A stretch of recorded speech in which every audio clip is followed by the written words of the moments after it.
Okay. Wonderful afternoon, and let me say it's 14:30 Central European Summertime. A very warm welcome to the Netherlands, to the City of Peace and Justice, The Hague. Thanks for expressing your interest in our today's topic by joining our online seminar on resilience versus resistance. Before we start looking into the interesting subject we're going to discover today, let me, as usual, introduce the virtual guidelines about today's meeting. During the entire seminar, we kindly ask you to switch off your camera and to keep your microphone muted. During the discussion, please click on the hand symbol if you would like to speak and/or switch your camera on. You will find the symbol next to your name in the participants list. You may also use the chat to ask questions or to put comments. You can also share any kind of literature with us via the chat. Please note that the seminar presentations will be recorded. The second part of our today's session, meaning the Q&A session, will not be recorded. As this event is in particular co-hosted by Allied Rapid Reaction Corps, it is an honor to welcome Major Pete Preisinger as our co-moderator and contributor as well. A very warm welcome to you, Pete. We are absolutely happy to have you joining us today. That gets me also the opportunity to introduce myself as one of your moderators. My name is Ralf Bauer. I think most of us are kind of familiar with my face already. Next to me, I find Kathleen. Kathleen, hello. Good to have you on board as well. Good to be here as well. Right, thank you. Let's hop on to our today's agenda. Very busy because we got 5 experts ready for you to share their expertise with us. In a few seconds' time, we're going to meet Major Peter Preisinger, our co-host representing the Allied Rapid Reaction Corps. Then we see Mr. William Barnes, representing the Cabinet Office Briefings Room Unit. And then we're moving overseas, looking into Allied Command Transformation Joining, represented by Anthony Icayan. And then we deserve 5 minutes break before we meet Dr. Otto Fiala, the author of Resistance Operating Concept. Later on, at 1600, we're going to meet Dr. Byron Harper, representing the Partnership Division of Allied Special Operations Forces Command. By then, we might deserve another one leg stretch for 5 minutes before we enter the most exciting part of today's session, looking into our panel discussion. That's where our participants are encouraged to come in and to interact with our experts. By 16:55, we are envisioning to wrap up our day seminar before we close down by about 1700. Kathleen, are you going to give us a little bit of background of our today's session? I would love to. So, around the world, people are showing powerful acts of resistance, from protests in Gaza, Hungary, and Australia to queer activism in the US and Ukraine's defense against invasion. At the same time, stories of resilience emerge through community recovery in Lahaina, brave frontline efforts in Ukraine, economic endurance in the UK, and long-term planning for Europe's future. These moments remind us that in times of crisis, resistance challenges injustice, while resilience sustains hope and rebuilds what's been broken. Both are essential for lasting change. Having the latest news and circumstances in mind, our co-moderator Pete is about to give you a sense of resilience and resistance. Major Peter Preisinger is a U.S. Army Civil Affairs officer currently serving as a staff officer in the J9 plans at Allied Rapid Reaction Corps in Gloucester, UK. His CIMIC-related previous assignments include positions in the 10th Special Forces Group, NATO LANDCOM, U.S. Special Operations Command Europe, and the 92nd Civil Affairs Battalion. He is a graduate of the U.S. Naval War College's Advanced Strategist Program and Naval Command and Staff. His civilian education includes a Master of Science in International Relations and a Bachelor of Arts in History. Pete, it is an absolute pleasure having you here and representing our co-host Allied Rapid Reaction Corps. Please, the floor is yours. Kathleen, thank you very much for that warm introduction. I really appreciate it. Colonel Bauer as well, thank you for letting us work with you today to host this very interesting webinar. I'm very excited to be a part of it and to get to listen to all of our other speakers as well, as they will bring forth some very interesting ideas and a lot of knowledge for us. I'd start by saying that resilience, although we probably called it a number of different things over time, is a concept that has been part of NATO since the very beginning of the organization. We usually think of that alliance in strictly military terms, but resilience across all sectors of each nation within NATO is critical to maintaining our credibility for deterrence and our capabilities for defense should we need them. The concept of layered resilience, which will be talked about later, covers both those military aspects and those civilian aspects as well, and how they work together. As Kathleen mentioned, recent demonstrations of hybrid and below the threshold actions and new vectors for those actions and attacks emphasize how critical resilience is to the alliance and to each of our nations and to all of our populations within those nations. Resilience is proactive, resilience is ongoing. It's a process that we need to start before that crisis arises, and it never really ends, as we can always become more resilient and find new problems to be resilient against. Yeah. I'd say that resilience and resistance are very closely interconnected, but they are two separate concepts. Resilience is applicable across a wide variety of scenarios, whether it be a natural disaster, armed conflict, technological failures, or health crisis, whereas resistance is more applicable after an enemy has acted against a nation or seized control of some of your territory. Resilience, I'd say, is important for denying the enemy the ability to achieve its objectives through hybrid means or methods short of armed conflict. And that helps deter and mitigate those types of attacks against our states. I'd also say resilience is applicable in the preparation, mitigation, and response to all types of crisis, not just those man-made crises associated with armed conflict. Resistance can only be fully employed after the occupation of territory, but it is important to develop it prior to that, and that's why I think resilience and resistance are so closely linked together. If we go to the next slide, and we'll go one more, there we go. In my portion of the webinar, we'll look at the agenda. I'll talk a little bit about some key terminology definitions, go through NATO's core tasks and how they're applicable to resilience, and then take a deeper dive at looking at resilience in regards to both deterrence and defense. And then we'll look at case studies if we have time. Hopefully we'll be able to make it to at least one of those. If we can go to the next slide, please. For initial terminology to baseline for myself and the other speakers, I'd want to present a couple of definitions. The first being resilience, which I would say is essentially the collective capacity to prepare for, resist, respond to, and recover from any type of shock or disruption. You'll see both the definitions there from NATO as a whole and then Dr. Fiala's resistance operating concept as well. Looking at his document for resistance, it's an organized whole of society effort led by the government to reestablish independence and or autonomy within the sovereign territory of a state that has been wholly or partially occupied.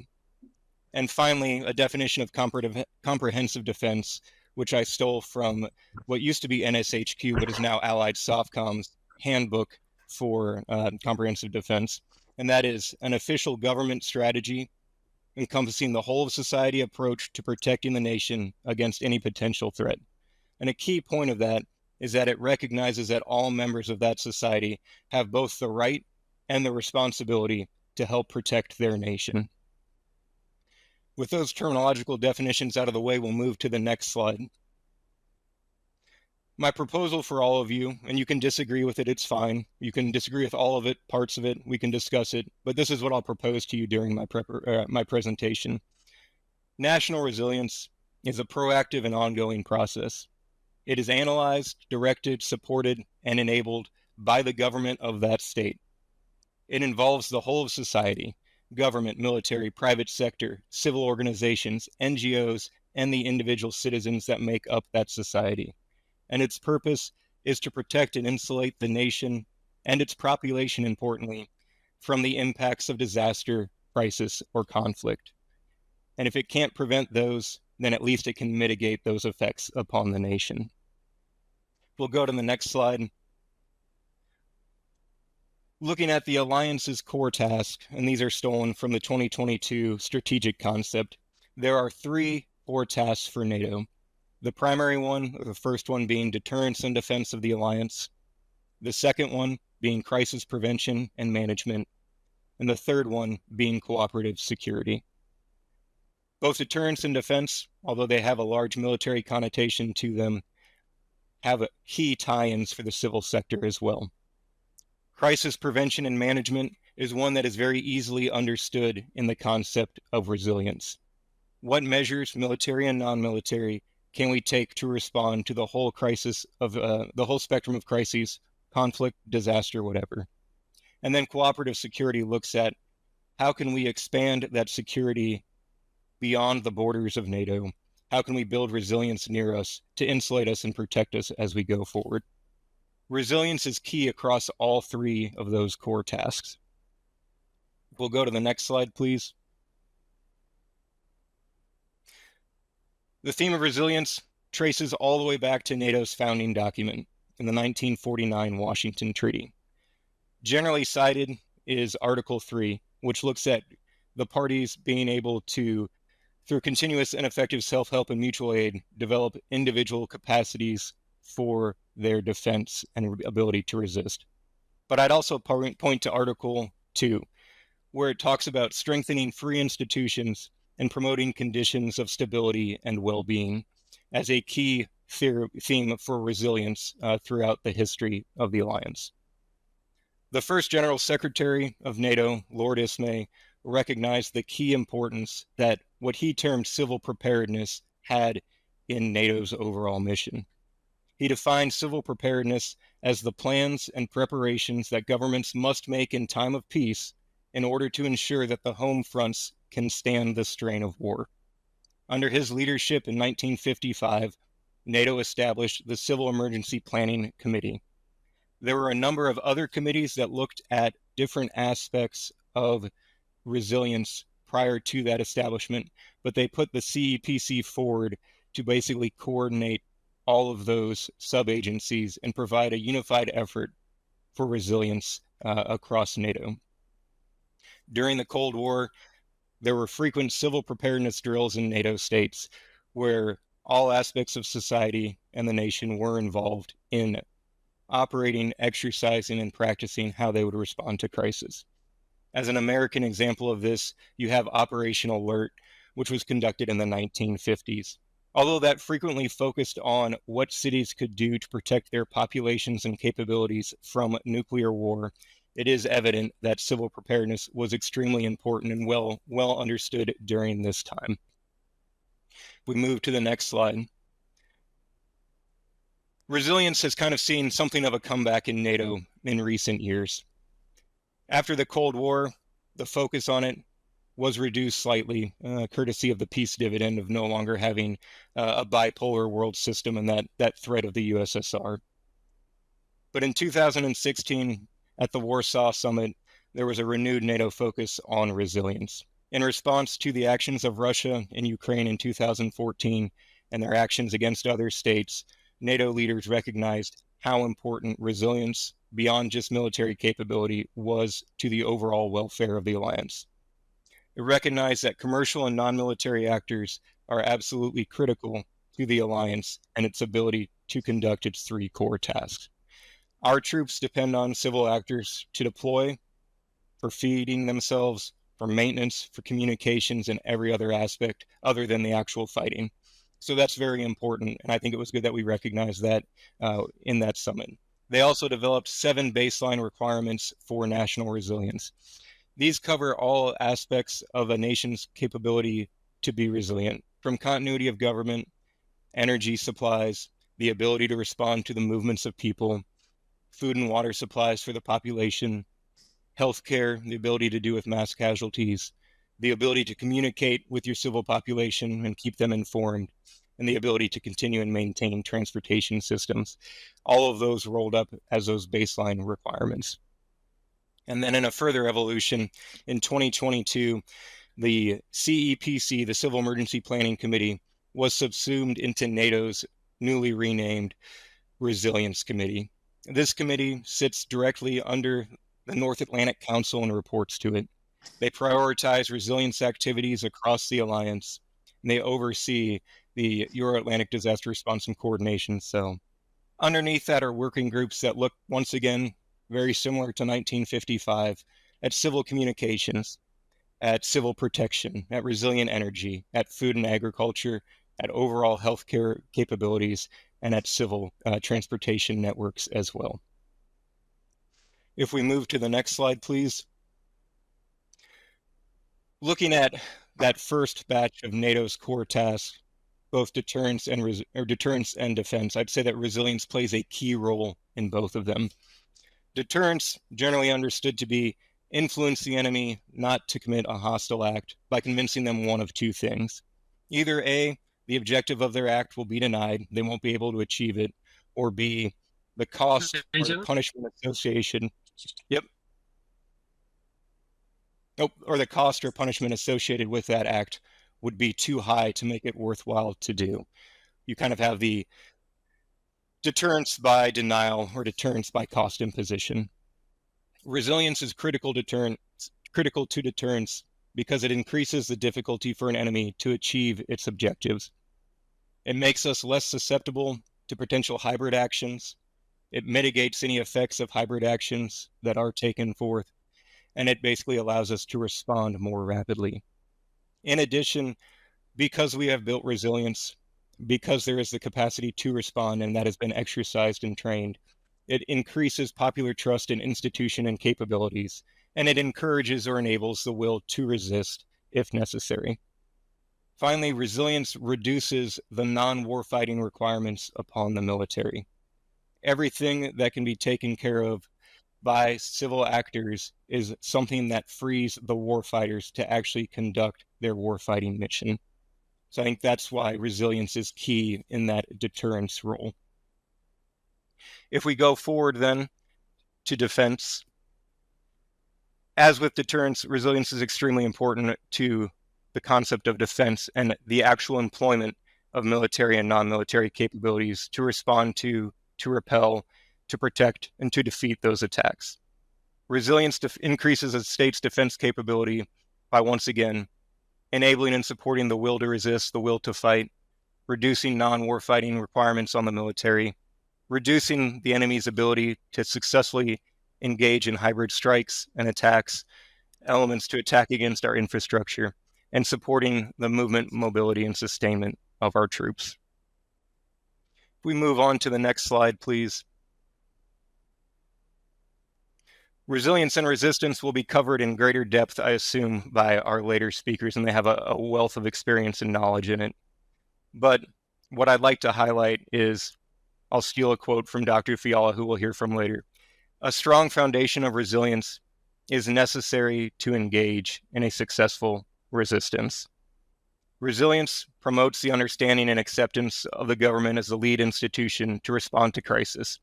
It strengthens the belief in the nation as something worth working and fighting for in the face of an external threat.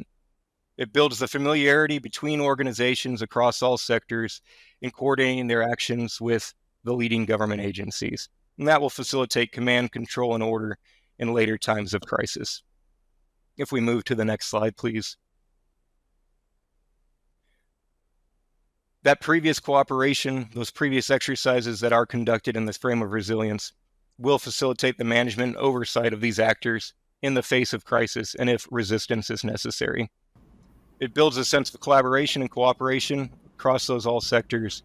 And finally, I would say, by looking at problems early, by exercising and by addressing issues early and working together, it increases our ability to be adaptable and our agility in responding to those crises if they do develop. And that's a very brief overview on how I see resilience being able to support and enable resistance, but our later speakers will cover that in greater depth. Speeding through things, I think we have time so I can actually make it into the case studies, which I'm happy to do. If we go to the next slide. The two case studies that I want to be able to explore kind of highlight some examples of resilience and actually resistance as well. Both of them occurred in Europe, but perhaps they're slightly less well known than maybe the partisan elements of World War II or the ongoing heroic actions of the people of Ukraine as they fight against the invasion of their nation. First off, I'd like to look at Kosovo in the 1990s. A little bit of background. Although Kosovo was not an independent state at this time, the nation had a historical status as an autonomous province as opposed to a republic within Yugoslavia. That autonomy was steadily eroded in the 1980s and 1990s by the actions of the Milosevic regime across all sectors: political, education, medical, economic, security. In the face of this oppression, the majority ethnic Albanian population of Kosovo demonstrated significant levels of resilience across the majority of those 7 baseline requirements. We'll go through them briefly as well. For an example of continuity of governance, after the Serbian assembly dissolved Kosovo's assembly, the Albanian members of that assembly still met. They issued a constitution of Kaçanik on the 7th of September. They had a parallel referendum on independence in 1991. They had parallel parliamentary elections where their citizens were able to vote and elect parliamentary members for that not recognized by Serbia, but recognized by the Albanian people government. They established a government in exile, and they established taxation systems both within Kosovo and for the diaspora without to help fund their activities. A key part of all of this was Ibrahim Rugova's leadership during this period. All of that demonstrated a significant amount of resilience and willingness to work beyond the boundaries of that oppression placed on them during the time. Movement of people, I would say this is demonstrated with Kosovo as well. Estimates vary, but well over 1 million people were at least temporarily displaced by the conflict. Within Kosovo, support from extended families, the Mother Teresa Society, those diaspora contributions, and then the support of IOs and NGOs enabled those people, although displaced, although sometimes poverty-stricken, to survive and continue living. For food and water, similarly, the Mother Teresa Society, donations via trade unions and the diaspora were able to provide support to the populations, especially those who did have to move and leave. Some examples of increased local resilience, whereas family members from rural areas would provide food for their family members in the city, did take place as well. Healthcare was a big example of resilience.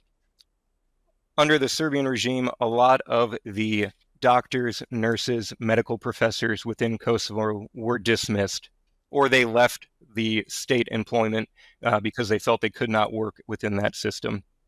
Underneath the kind of overall arching umbrella of the Mother Teresa Society, 96 healthcare centers or parallel hospitals, parallel doctors' offices were established. More than 7,000 volunteers, doctors, nurses, lab workers, etc., came together to provide health care for the Albanian population within Kosovo. They weren't willing to get health care from the Yugoslav state systems because of previous health scares and other issues, but this provided them with a basic level of medical care, and it encouraged the individuals to rely on their own networks as opposed to the networks of the state that was currently oppressing them. If we go to the next slide, please.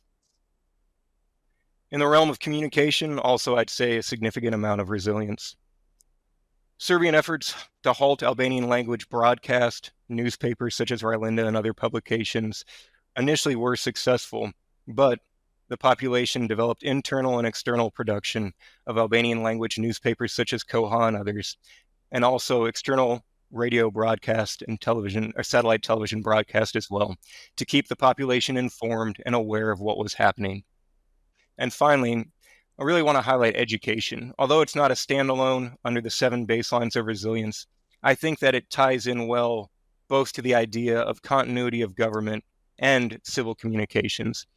Because the dismissals of professors and teachers from the Yugoslav state schools, the Albanian groups within Kosovo essentially established a parallel or underground school system. They ensured that their language continued to be taught. They ensured that education was made available to their children from the primary level through the university level, even offering unofficial degrees. And that was critical for maintaining that national feeling, the understanding of heritage, the unity, and the overall resilience of that population. I think in conclusion, strains were obviously present. There was a continual struggle between supporters of the nonviolent approach and the armed resistance element of the UCK or KLA.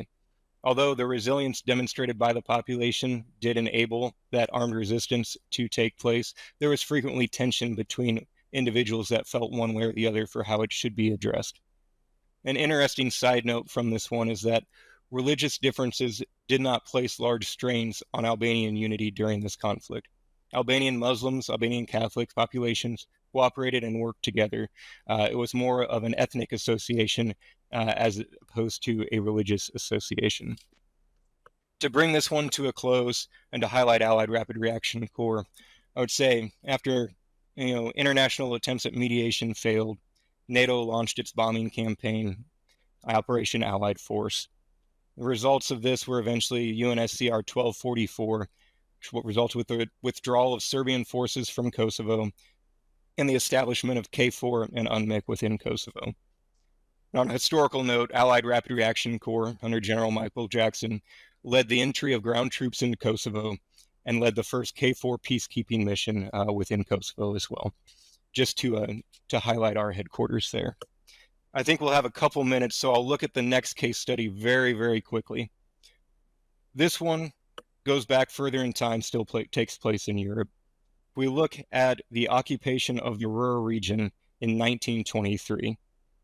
So, after the First World War and the reparations payments imposed on Germany, the German government tried to avoid making some of those reparations payments for obvious reasons. You can see Chancellor Kuno's quote there about first bread, then reparations.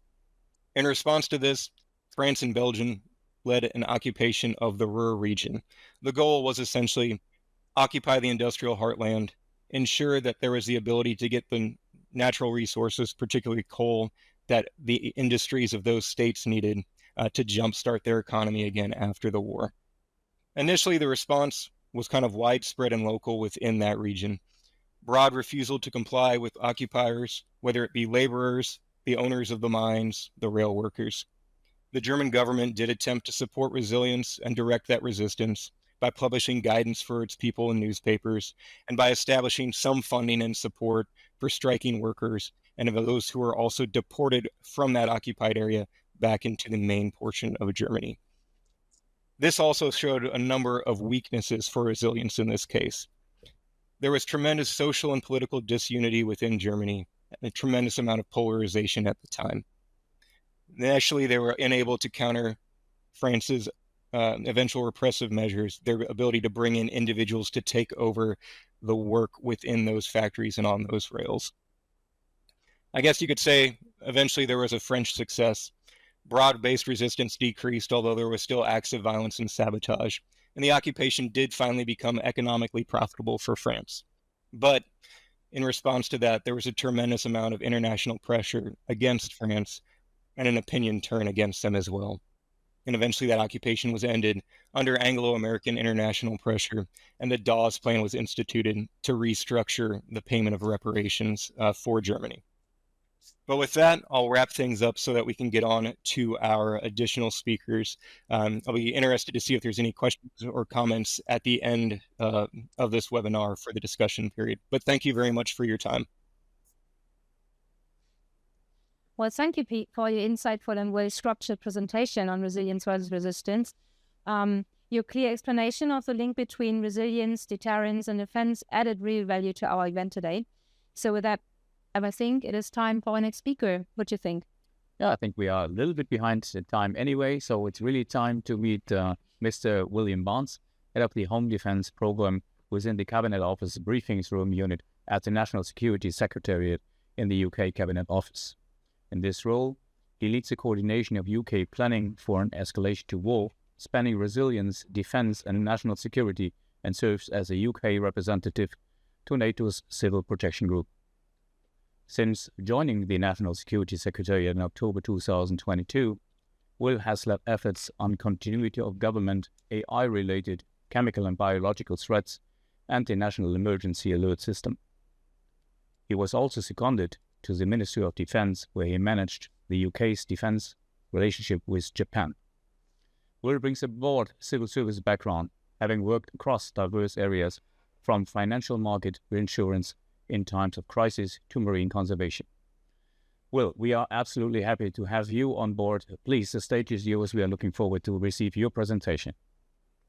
Thank you very much, and good afternoon, everyone. As introduced, my name is indeed Will Barnes, and I am the head of the UK's Home Defence programme within the UK Cabinet Office. As outlined there, my work and the Home Defence Programme is focused on alignment between military and civilian efforts in a period of international hostility and those that affect the UK. And thank you so much to the Civic Centre of Excellence team for the very kind invitation to speak at this event. Thank you also to Pete for his presentation, which I really enjoyed and I thought provided an excellent foundation for today's discussion, not least with the really interesting case studies there towards the end as well. So I'm very much looking forward to this afternoon's session, the other presentations, and of course the discussion as well. So if you could move to the next slide, please. Thank you. So today I'm going to talk about how the UK undergoes civ-mil cooperation, both during and in preparation for crisis across a variety of national security areas. In doing so, I'll compare some of the vectors to those areas in relation to both resilience and resistance. And in order to do that, I'll speak about the current challenges facing all of us, the UK's approach to resilience, existing mechanisms for civ-mil cooperation, including some case studies, before turning to the future with a summary of the UK's Strategic Defence Review, which was published yesterday and speaks quite heavily to the point around the need for greater resilience and cooperation between authorities. By the end, I hope to offer some thoughts about how we should consider each of resilience and resistance within national security. Next slide, please. Thank you. And then if you press again. Perfect, thank you. So getting started, I think clearly we know that there are significant challenges facing us collectively and individually today. These include the increasingly interconnected nature of data, infrastructure, emerging technologies, increasing hybrid and grey zone threats or activities, and of course, money. It is an extremely complex and challenging fiscal situation at the moment, which affects all sectors, but of course, both the civilian and military ones too. If you press again, please. Thank you. But of course, if we squint or kind of look hard enough, there's also some positive opportunities to grasp if we take an optimistic lens. First and foremost, this includes NATO and other alliances that we will all have. I firmly believe that our strength over our adversaries is our collective strength, our interoperability, both between authorities, but internationally as well, and of course our mutual values. We should lean into these to face up to the challenges that face us around both resilience and resistance. And likewise, there are myriad opportunities inherent within our industries.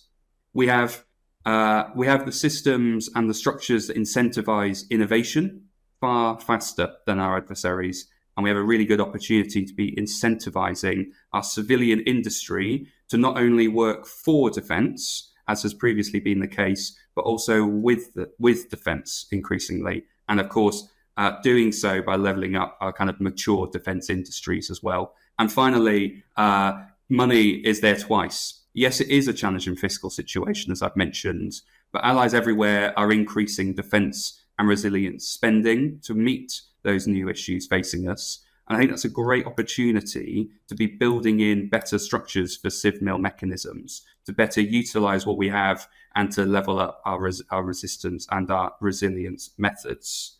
And finally, on this slide, a bit of history to consider, if you'll indulge me for a moment, which is that after the unification of English kingdoms under Alfred the Great in sort of late 900s, early 1000s, England became distinctive in Europe for its efficient bureaucracy to mobilize the country in common defense. I'm reading from a kind of history book there. And then by the medieval periods, laws and customs required society and civilians to keep arms, to train, and to be ready to do their bits for the defense of England. The lesson here is that, yes, there are new and novel challenges facing us on the left-hand side of the screen there, but this is but one example of where cooperation has been in place, both for resistance and resilience, for over 1,000 years in England. And of course, I know we have some Italian colleagues on the line. That's before we even kind of get to the Romans or even the Greeks as well. So there's a long history for us in the West around civ-mil cooperation, particularly within resistance. Next slide, please. Thank you. So with all of that in mind, how do we consider civ-mil integration within the UK national security structures? Let's start with the resilience cycle, what we term the resilience cycle. And that's because the UK government employs a kind of a fused interagency approach to ensure that its response to disruptive challenges of all kinds, all hazards, is integrated across government. And this approach coheres state apparatus from central government. That includes military authorities, also the devolved administration, so Scotland, Wales, Northern Ireland, what we call local resilience forums. There's kind of groups that are chaired by either the police, firefighters, and so on. And then, of course, commercial, civil, and voluntary sectors. I'm sure this isn't groundbreaking to yourselves, but I think it's really worth starting at this base principle and thinking about where cooperation for resilience is vital. I know that Tony will be speaking after myself. I particularly like his conceptualization of the resilience cycle and the different aspects to resilience. But I don't want to sort of steal his sandwiches, and I'll let Tony kind of talk about that if he is going to this afternoon. So instead I'll focus on kind of the three key tenets to UK resilience.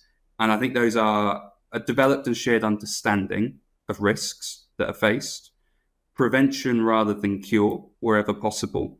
I think I really stress this one in that increasingly there is a need to prepare for risks with the same intensity that we are able to respond to them, particularly in reference to kind of sub-threshold threats. And then finally, that resilience is a whole of society endeavour. We need to be more transparent and empower everybody to make their contribution. So with those tenets, those three tenets, what do we see within this cycle? Of course, it's that civ-mil relationship is necessary across each and every one of these steps. However, of course, a secure home base cannot be built on resilience alone. It requires a mixture of resilience, resistance, capabilities, levers that we can pull, plans, and of course, political intent, all wrapped within a system of systems approach. And the final thing I'll say here is that this risk cycle is relevant for over 100 risks that the UK tracks here in the COBRA unit, which I am a part of. And these combine military and civil contingency risks, which I think is a really valuable way of thinking about whole of system preparedness. And here in the COBRA unit, where it's civilian led, but we have military officers embedded within the team on a permanent basis to both advise and provide that kind of expert level guidance. We go to the next slide, please. So putting this into practice, the UK utilises what we call the Trafford model. This focuses on the response phase of that resilience cycle that I spoke about and covers our approach to kind of near-term preparedness, crisis response itself, and then the transition to structures and the kind of recovery arrangements as well. And I emphasise this point and the need for every step to be included, including there in the kind of framing bit along the bottom of the slide. And that's because a great tension is born out when defence is solely considered a backstop or a last resort that can simply come in and sweep up resilience matters during a crisis or a national security issue, almost at the kind of snap of the fingers. That's not an efficient way to handle a crisis, and it's not a particularly useful way to build an increasing relationship and cooperation which might be needed during any increasing escalations or as we move between resistance and resilience, because it kind of is a spectrum, I would wager. So in simple terms, it's kind of holes that need to be filled, pegs that are capable of filling them across this Trafford model. And in peacetime, in the last decade or so, certainly is the case within the UK government, that some departments have become dependent on the armed forces as square pegs to go into almost every hole. And as I mentioned, while that's useful from a resilience perspective, it's potentially, from a resistance perspective, is potentially deeply, deeply unhelpful when we consider about levelling up our resilience. Next slide, please. So getting into some detail then, how do we actually do the doing in the UK? Military operations conducted within the UK involving the deployment or employment of defence resources are requested through a process that we call military assistance to civilian authorities. And there are principles that quite strictly guide the use of MACA, as we would term it. They're on the screen. I won't kind of read them out, but I'd encourage you to read them. And while you do so, what I would emphasise is the one there that all other options must have been considered before military use. And this is actually a really valuable fail-safe, not least because it forces communication between authorities across that resilience cycle to raise where there might be gaps, where there are constructive suggestions back from the military about, yes, we may be able to provide this assistance, but before we do so, have you considered pressing this other button, for example? And making sure that these conversations are had really early on sets those really kind of clear parameters, which is certainly useful. Not least because using the armed forces, employing that cooperation on a practical level, comes at a cost. There is a financial cost to the department that requests that cooperation, but also there's a wider cost that actually we're diverting important resources, logistics, and men and women from their primary role of protecting UK interests. And in order to make sure that that's being done on an effective level, UK Standing Joint Command, SJC, is the sort of primary provider of military assistance, and they work via 8 dispersed joint military commands integrated within 42 of those local resilience forums up and down in England and Wales and their equivalents to make sure, I'll say that point again, that there's physical co-location up and down the country which supports that cooperation right the way through from the early stages of that resilience cycle all the way through into actual activity as well. Next slide, please. So within MACA, there's some standing support to civil authorities that are led by the MOD. These include efforts on kind of fuel supply. Some of you may remember that was a real significant issue for us in the early 2000s. Armed policing and things such as counter-terrorism support.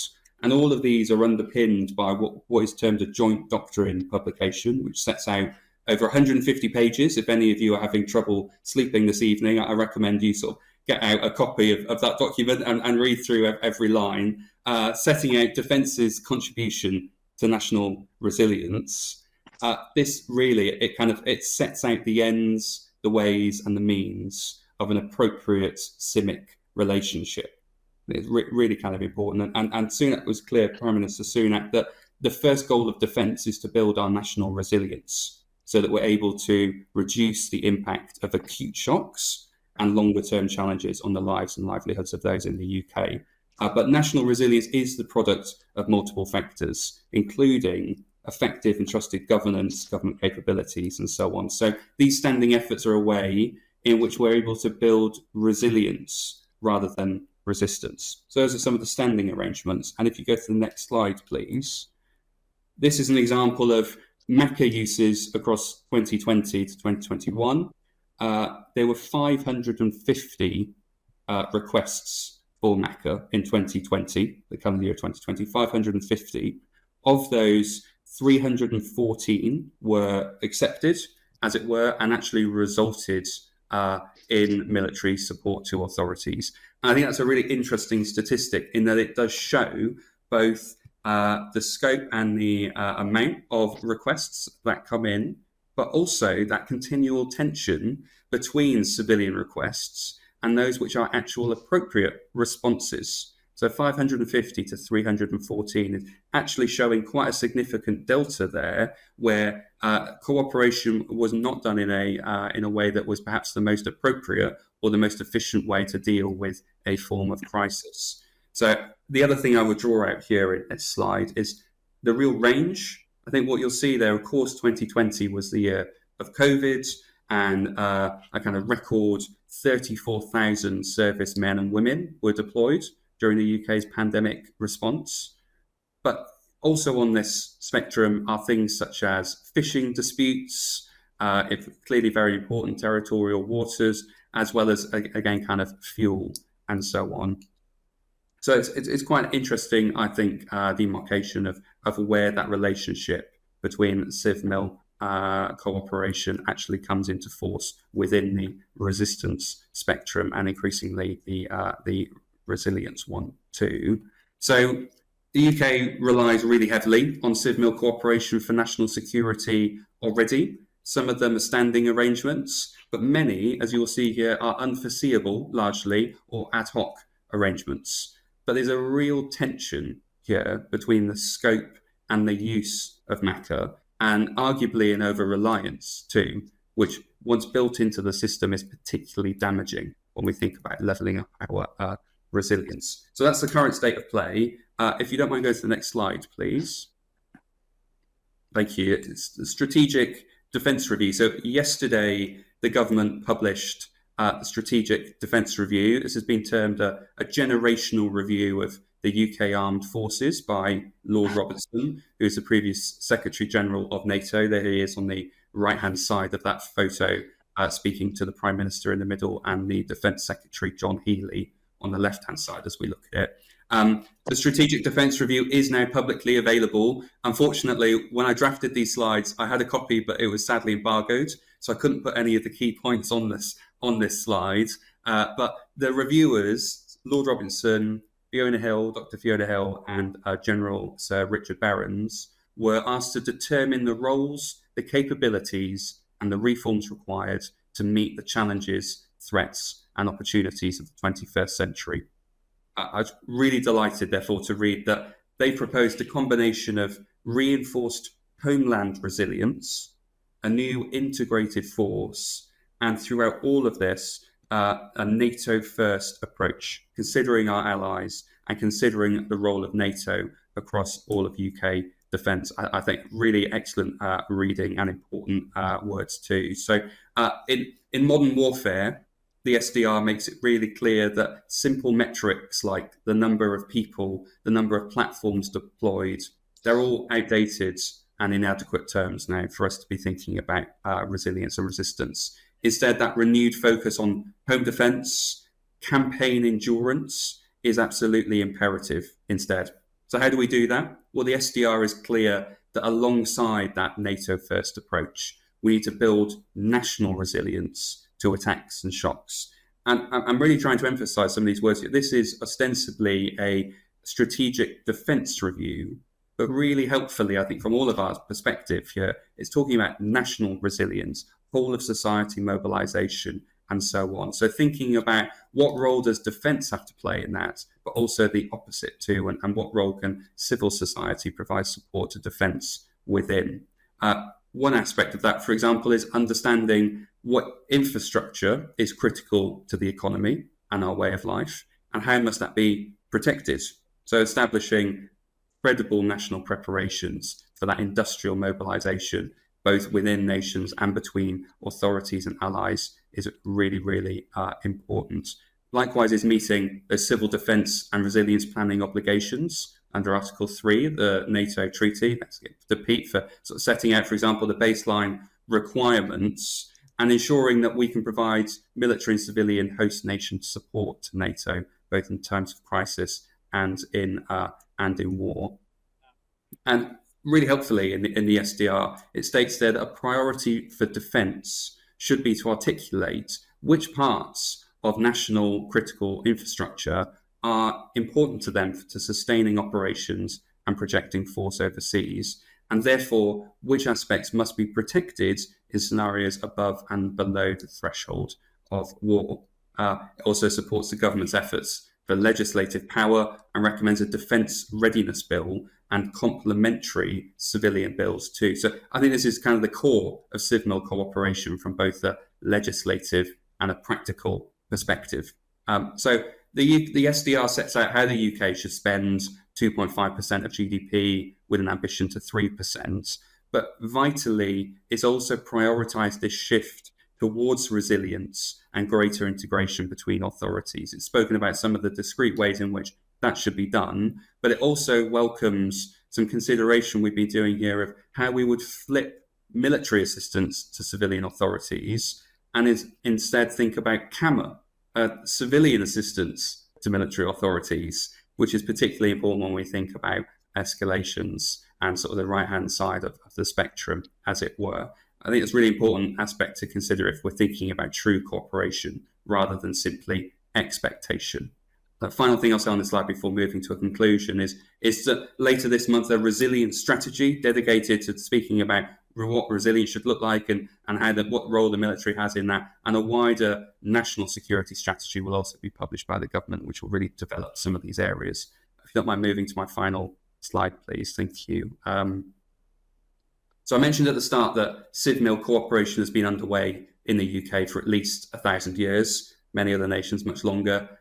So there's thousands of years worth of learning for us to take forward. And I've walked through some of the more modern challenges and the ways in which the UK is approaching these challenges across the whole resilience cycle. Part of that is our response, and part of that and how we do response in the UK is MACA. But aspects of this are due to be greatly strengthened as a result of the SDR, including consideration of a CAMA approach, for example.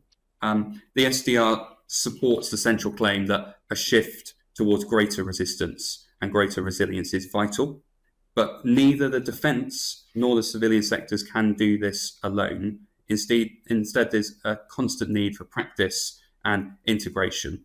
And for that reason, I propose, building on Pete's excellent definitions, that we consider resilience as a constellation of efforts, as opposed to the kind of short-term posture of resistance.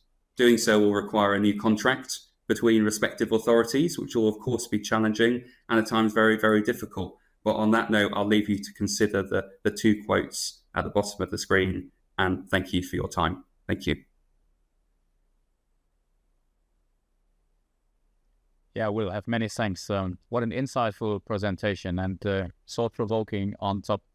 And thanks for you drawing the line from your UK context to what you consider to be the involvement of civil-military cooperation, because that's basically the reason why we keep discussing this kind of aspects today, because we like to draw the line between the subjects discussed and our role to play when it comes to CIMIC. I think your scope of the presentation provided, looking from military aid to civil authority and the operations connected to it, and the role of resistance and resilience and the shift to resilience in particular, is highly relevant to our today's discussion.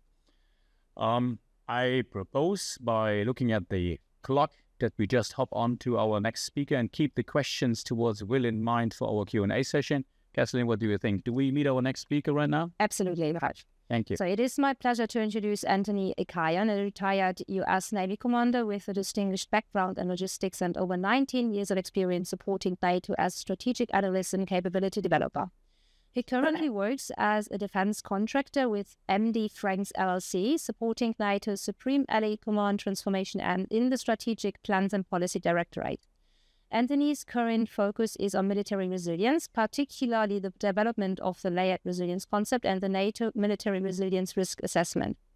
Over the years, he has developed deep expertise in areas such as human security, protection of civilians, civil-military interaction, and situational awareness.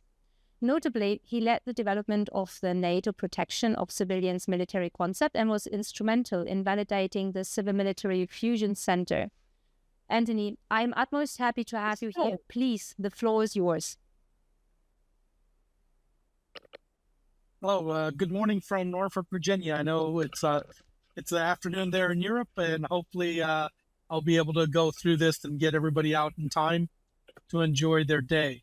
So today I'm going to talk about the work that we're doing here at Headquarters SAC-T on layered resilience, and specifically more focused on military resilience. These are some conceptual ideas that we're working on in the hope to deliver the layered resilience concept to the nations in December of this year.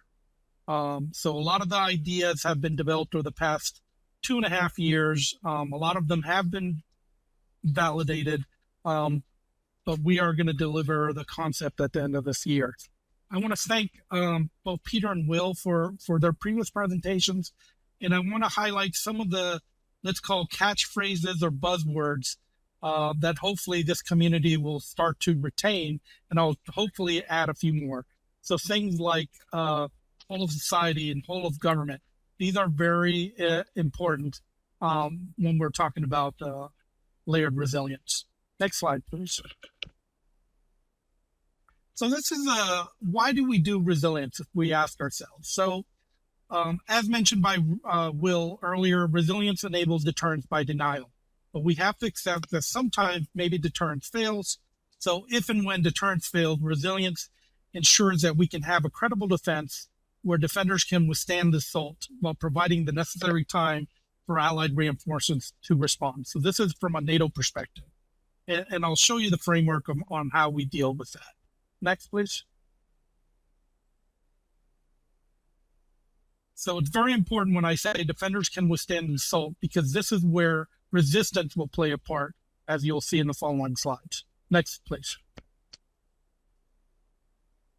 So Will started off with describing resilience through civil preparedness. He talked about the three core functions of continuity of government, continuity of essential services to the population, and continuity of civil support to military operations, and the way the nations assess how well they are doing in providing these core functions. They develop 7 baseline requirements to assess that. And Will describe them in his brief. Next, please. So this is what our colleagues at NATO headquarters, international staff, and the Resilience Committee have been working on since 2015. They're doing a great job. The military, on the other hand, has been slightly behind the times. And therefore, under the NATO warfighting capstone concept, one of the areas identified that the military needed to work on was on layered resilience, and in particularly issues of military resilience. So this is what our team here primarily focuses on. And basically, the 3 core functions from our perspective, from the military side, is our continuous ability to deter, defend, and when required by the Allies, to also support the civil environment. And we need to be able to orchestrate these 3 functions across all domains and environments and synchronize with relevant non-military actors. So when we're talking about synchronization, this is a lot of the civil activities that Will talked about in his previous presentation. Next, please. So this is the area that we're primarily focused on, is the military resilience. And if you can see on the side, we have also received support from 7 nations to break down the military instrument of power into 7 specific areas to help us understand the resilience aspects of certain things. Like, for example, France looked at C2 systems, Greece looked at situational understanding, Poland looked at warfighting capabilities, Germany looked at logistics, Romania looked at response planning, Hungary looked at perseverance or individual resilience, and the UK looked at military infrastructure. And we're bringing in all of those findings and considerations into an overall concept. That concept also includes, next please,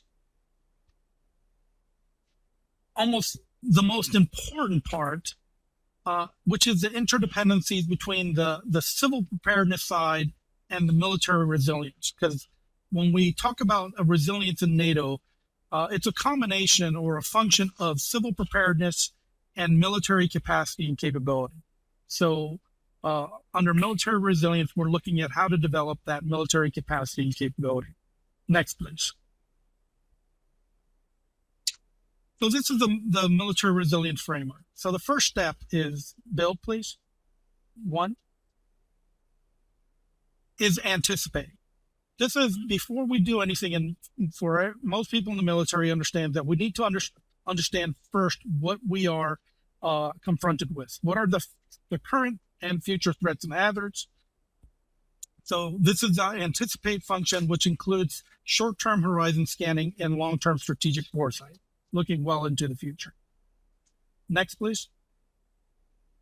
We need to understand these threats and hazards, because then we have to adapt our force to ensure that we can meet these. Now, these are long terms, For example, how is AI going to impact the battlefield? But this is also could be short term, where we're taking operational lessons learned from, for example, Ukraine and the use of first-person view drones. So therefore, in this forced adaptation includes issues that we are doing in warfare development and defense planning here at headquarters SAC-T. Once we have that adapted force, next slide, please, or next brief, we need to prepare. This is standard things that we do in the military, which is planning, exercising, employing, deploying, and maintaining these forces. This includes shaping activities and enablement activities to ensure that the military can do what it says it can do. And it's also demonstrating to our adversaries that we're a credible force. Now, all of these combined, anticipate, adapt, and prepare, which you'll see in green, these are part of our deter function. And this is a continual process. So this never stops, even if deterrents fail and we go into the defense function. So next one, please. So the first function is to withstand. So this is, once again, NATO is a defensive alliance. So if we get attacked, we need to ensure that we can endure that attack to provide that defense in face of adversity to buy the time required for reinforcements. In this section is where we look at active and passive resistance. The goal of this area is to not lose the war. Why is that? Next one, please. Because we need to buy the time to bring together the combined might of the 32 allied nations to reinforce those on the front line in a timely and sufficient capacity and continue to sustain them. Because the goal is to win the war. After we win the war, next one, please, we go into recovery. So it's returning to a normal state of military readiness and ideally to a higher state because we're assuming that deterrence failed. So we need to return to a higher state. And things that we do in this area includes things like stabilization and reconstruction. Next, please. Additionally, the third function is that support the civil environment, where we reinforce civil preparedness efforts when required, but we also do standard things that we have been doing that's codified in doctrine, which is like supporting humanitarian assistance, disaster response, human security, and supporting state stability. Build, please. So if you look at the state stability model contained in Allied Joint Doctrine 3.28, you can see how a lot of the issues called for that are things that we also need to do. And this is that whole society, whole government approach. Next slide, please. So if we apply the two frameworks, the civil preparedness framework and the military resilience framework, build, please. You can see how we're basically addressing all of the issues of a stable state. Next build. Because our idea that the more stable a state is, the more resilient it is. But we need to understand how complex that state is. And I think from a national perspective, a lot of the ideas that Will brought up point towards this state stability. Next slide, please.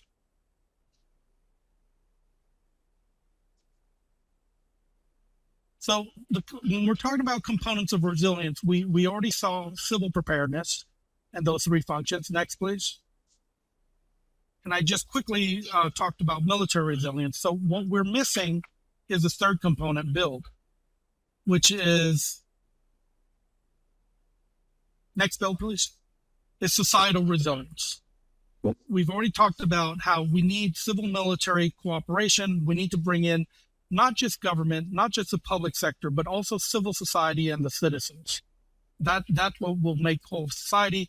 And we need citizens to be able to be prepared themselves on how to deal with crises and conflicts, be aware of all these hostile hybrid activities that are not only undermining our government, but also undermining our population and their support to their nations, and also include the population with national defense efforts. And one of the classic examples of this is, build, please.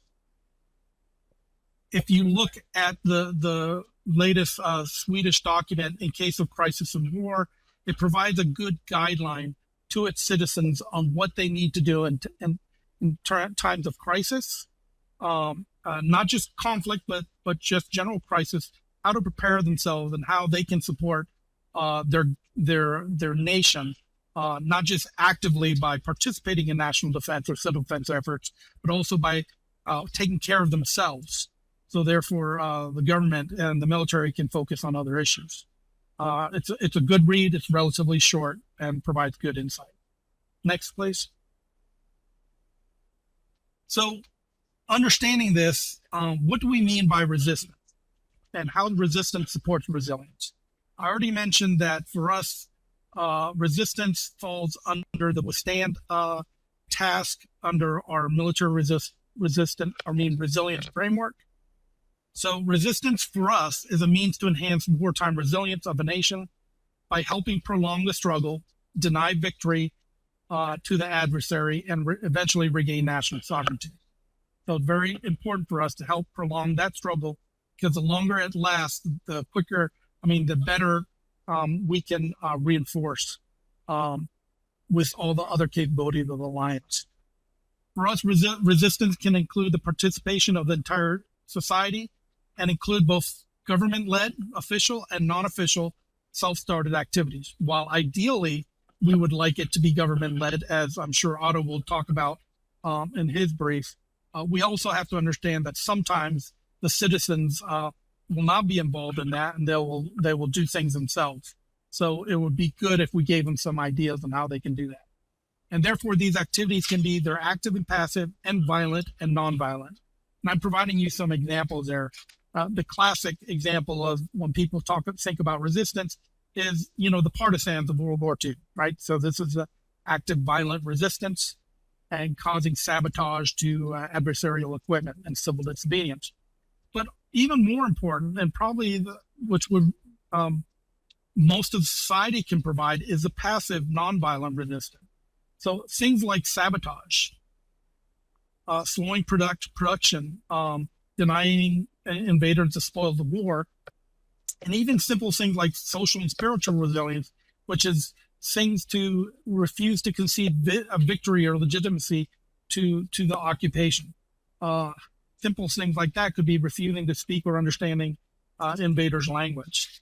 So these are simple things that the entire population can do to support resistance and provide overall resilience to the nation. So, we don't expect every member of an occupied territory to pick up arms and go against the adversary. That's probably counterproductive. People aren't trained, and it might actually impede military operations. So there's other things that could help the overall effort, and those give some guidelines. Next slide, please. And actually, I'll give credit to Otto because he provided this example to me. But if you look at our examples in World War II, the U.S. Office of Strategic Services published a simple sabotage field manual in World War II. And it provides really good examples of simple things that people can do to impede the adversaries. So the occupiers. So even at work, give lengthy and incomprehensible explanations when questioned. You're basically exasperating them. Even if you understand the language, pretend you don't understand it. Snarl up administration in every possible way, basically creating, these bureaucracies that all of us probably have been frustrated at one point or another. But those are acts of sabotage that do impede or hinder adversarial actions. Next slide, please. So here's going to be a summary of what we mean by military resilience. So one of the things, a classic example is how can we increase the resilience of munitions? A lot of the lessons we're hearing from Ukraine is we need more munitions. So we need to increase munition stockpiles. So an easy military example could be, okay, next build is we're going to increase the number of stockpiles. Great. So we'll build more stockpiles, more weapons cachings. Okay, another military resilience thing we could do is next slide or build is enhance the protection and survivability of these stockpiles. So we can hide them, we can disperse them, we can harden them by building them in underground. So these are things that, from the military standpoint, we can do to increase the resilience of stockpiles. But that's insufficient, because the main issue is how do we keep these stockpiles filled due to either attrition or expenditures of munitions. Next, please. So we need to ensure continuous resupply, and that is where we need to work with our civil partners in the defense industry and government, because obviously they have to do the contracts to ensure continuous resupply. And if we want redundancy in the munition stockpiles, we also would like redundancy in the civil side. So next slide, please. We need to increase the sources of supply to ensure that we have that redundancy for continuous resupply. And next, please. So you can see where this is what the military can do and what the civilian layer can do. And on the civil side, this is where we require both the civil preparedness, because in order to get those munitions to the stockpiles, we need to use roads. The defense industry needs resilient energy. We need civil communications to be able to do that. So all of the things that are under civil preparedness are important. And plus we need societal resilience, because we need the people, the population, to support these efforts, and also to staff the factories to build these munitions. So there you can see where it's a whole of society effort to do something as simple as increasing resilience of munition stockpiles. So hopefully that shows in one short example of, when we're talking about layered resilience, the importance of having that whole of society approach. Next, please. Well, I tried to go that through fairly quickly, and hopefully I'll be able to answer your questions at the end of the seminar. Thank you. Well, thank you a lot, Anthony. Your clear framing of how military, civil, and societal layers interconnected added real depth to today's mission. We greatly appreciate your contribution and already look forward to our next speaker, who will focus on resistance after a short 5-minute break. And with that being said, we will now take a short 5-minute break. Please feel free to stretch, grab a coffee, or even check your messages. We will be back at 13:45-ish. So see you back in 5 minutes. That's what I want to say. So welcome back to our online seminar, Resilience versus Resistance, co-hosted by Elite Rapid Reaction Corps. I hope you had a chance to stretch and recharge. Let's go ahead and get started with the next part of our session. Ralph, would you like to introduce us to our next speaker? Yes, Lynn, with pleasure. Great. Okay, let's hop on to our next presenter. We have quite a rich panel today, so we are a little bit pressured by time, but we are not missing out meeting Dr. Otto Fiala, and it's a pleasure to introduce you to our audience. Otto is currently contracted as a strategist with MD Franks LLC, supporting the strategy section of NATO's Allied Command Transformation Headquarters. Dr. Fiala holds a PhD in International Relations from the University of Reading, with a focus on U.S. counterinsurgency efforts in Iraq. Following his doctoral work, he served with the U.S. Special Operations Command Europe, where he became the lead author of the Resistance Operating Concept, a publication that has since been translated into multiple languages and widely referenced in the field. As a retired U.S. Army Reserve Civil Affairs colonel, Dr. Fiala brings a deep operational experience from both Operation Iraqi Freedom and the Russo-Georgian War. Please note that Dr. Fiala is speaking on his personal capacity and does not represent NATO or the U.S. government. Otto, a pleasure to have you with us. So please go ahead with your presentation. The stage is yours. All right. Thank you very much. The first thing that I must do is apologize because I'm hit with these terrible allergies, so I'm going to wind up coughing a lot. But because it limits my ability to speak, we may be able to get through this quickly. And I'm happy to be back at the CCOE because I haven't been there for over a decade. I took the Higher Commanders course there, or Higher Command course there a while ago. And then I did small group facilitation, and I always looked forward to either Tuesday or Wednesday when it was Indonesian food at lunch, which was always fantastic. So what I'm going to do here is put a little context into what I'm going to be talking about. I'm going to be talking about resilience and resistance, but mostly resistance. Resistance is not new. Resistance, you can go back to the Bible and look at Jewish resistance against the Romans. You can bring it all the way up to the 20th century and see World War II resistance against occupiers. It is not a new concept. What we tried to do in the book, though, is separate it out from concepts of insurgency, revolt, or revolution. Resistance is excuse me, a nation's effort against an occupier, a foreign nation occupying it. It is not an insurgency, it is not a revolt, it is not a revolution. It is very specific, and you've seen the definition, and I'm going to go ahead and talk about that again later. Also, for historic reference, resistance was something that was also done not only World War II, but prepared for after World War II during the Cold War. During the Cold War, there were stay-behind organizations throughout Europe. Those organizations were intended to stay behind, excuse me, in a case of a Soviet invasion, to fight the Soviets. Pete has worked with the 10th Group. The 10th U.S. Army Special Forces Group is known as the Originals. They're stationed in Stuttgart, and they're known as the Originals because they were the first Special Forces Group established. When they were established in the early 50s, many of their soldiers were Europeans, new U.S. citizens. The intent was for them to put together networks inside Germany and throughout Europe to fight against a Soviet occupation if that occurred. Now, next slide, please. All right, on the top left, what you'll see is the definition of excuse me, the definition of resilience inside the book. It's a very simple definition. It's very broad. I'm not going to go too deep into resilience and all its components because Tony covered that very well.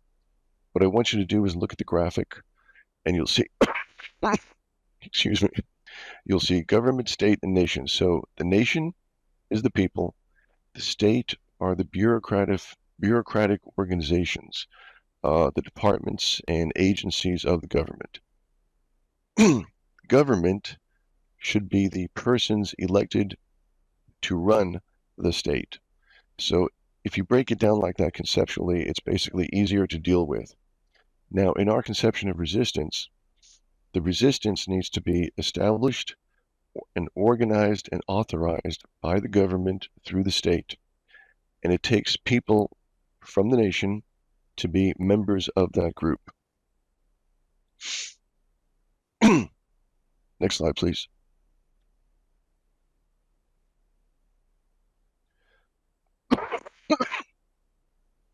Sorry. These are resilience prerequisites for a successful resistance. The first one that you'll see is national identity.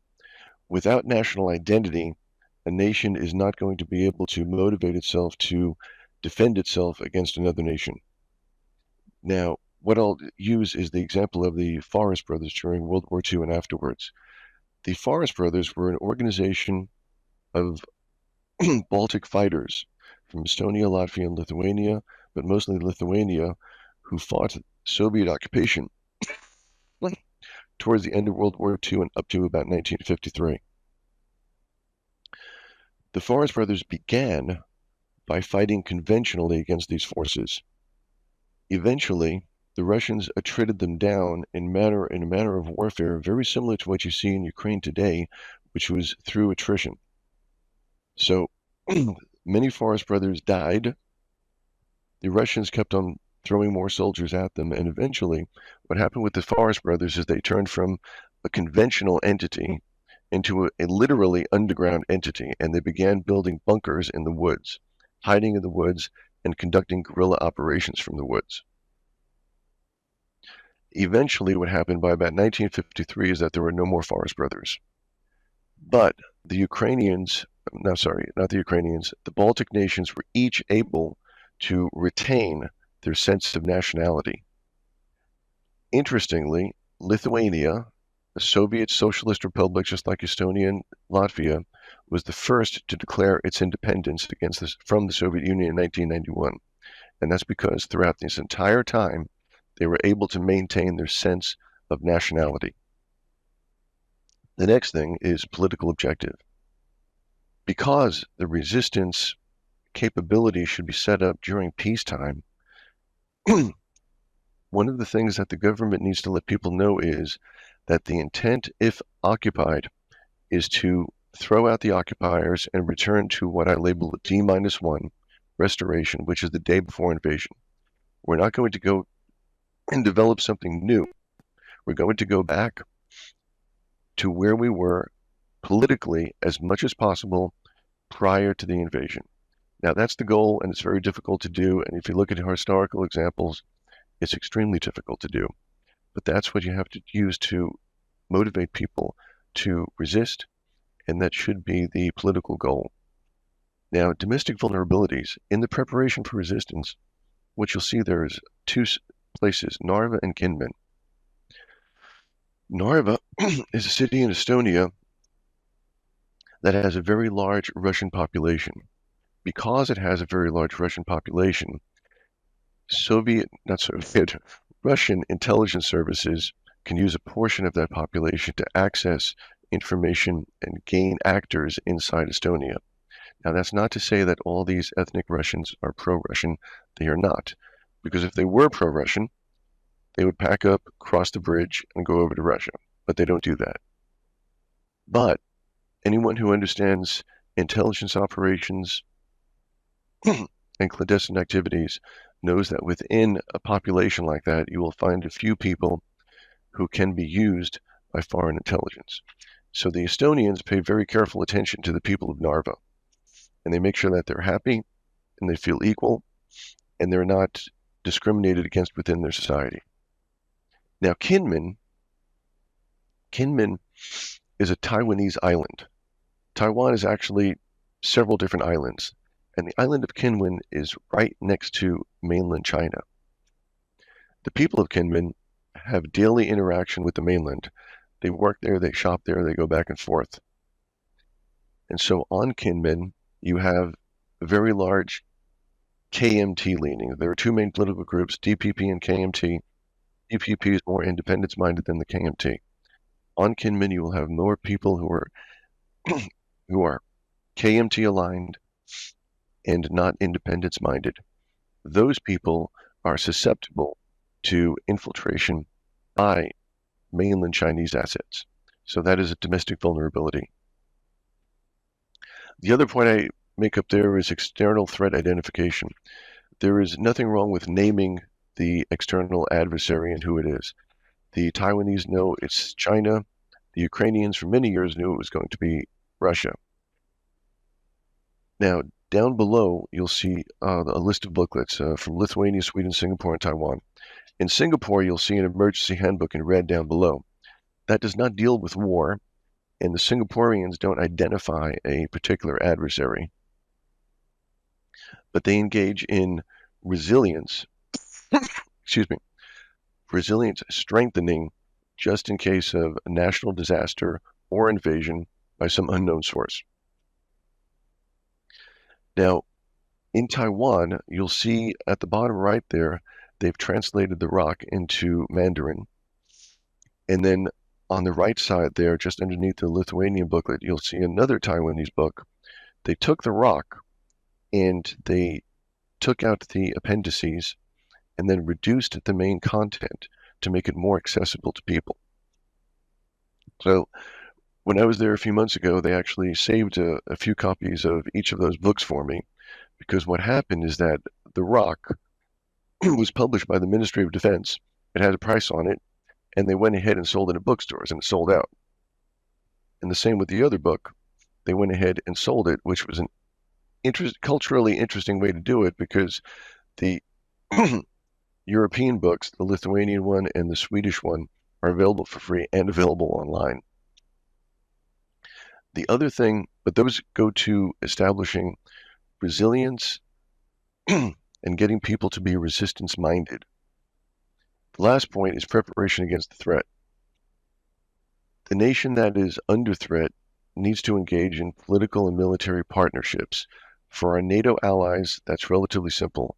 So for the Baltics, we see that they can be under threat because you look at the geography and you look at NATO forces in there, and they're under threat, but they're part of the alliance. So naming the threat and supporting them and putting forces in there now is not a problem. Taiwan is much more difficult. Next slide, please. Next. I'm sorry, it's a build out. One more. Thank you. All right. In the book, this is the definition of resistance. Now, when I began working on this project in 2016, the project began in approximately 2014, and most of this definition was already there. What I did over my 3 or so years there is tweak it a little bit based on my legal background. So what you'll see is that it's a nation's organized, whole of society of effort. It goes from violent to nonviolent, and it's led by the legally established government, whether that government is in place or exiled. And the intent is to reestablish independence and autonomy within its sovereign territory that has been wholly or partially occupied. Now you can see this definition working in Ukraine right now because it is a whole of society of effort. They use violent and nonviolent means. It's led by the established government, which is still in Kyiv, it has not been exiled, and the intent is to reestablish independence and autonomy over their partially occupied territory. Now, critically, a resistance, excuse me, needs to be established pre-crisis. Based on historic studies and how to establish a resistance, putting together a resistance under occupation is extraordinarily difficult. It means you need to take people out of the occupied zone, train them, equip them, organize them, and then send them back into the occupied zone. That is extremely difficult. It is much easier to do that during peacetime, to identify people who are going to be part of an organized, government-sponsored resistance, to train them, to equip them, and to have them understand what they're going to do in case of resistance. During the Cold War, the Swiss probably did this the best. In Switzerland, what the Swiss did was establish a resistance organization under a private company which operated as the front of the organization. It was a clandestine organization, and most of its members had nothing to do with the government or the military, so in case of occupation, they would not be easily found.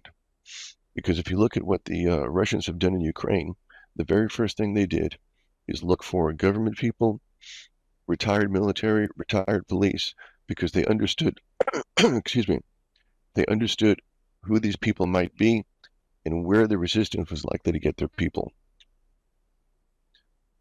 So it's prepared pre-crisis by the legitimate government, and it must establish legal and policy frameworks. So what I mean by the legal framework is that it has to be legally authorized so that you avoid the problems of, if you're familiar with it, the problems of Gladio, which is the Italian resistance organization established during the Cold War. The problem with Gladio and many European resistance organizations, the stay-behinds, was that they did not have adequate legal structure around them. So with Gladio, there were possibilities that the organization engaged in criminal activity in order to sustain itself, and there were also accusations that they harmed and killed political opposition leaders, communist people, throughout the decades. Now, I'm not going to get any further into that. Those were accusations, and I don't remember what happened with court proceedings after that. But the point is that a legal framework has to be done in order to authorize it, excuse me, and protect its members. Also, this is a whole of government and whole of society approach. Next slide, please.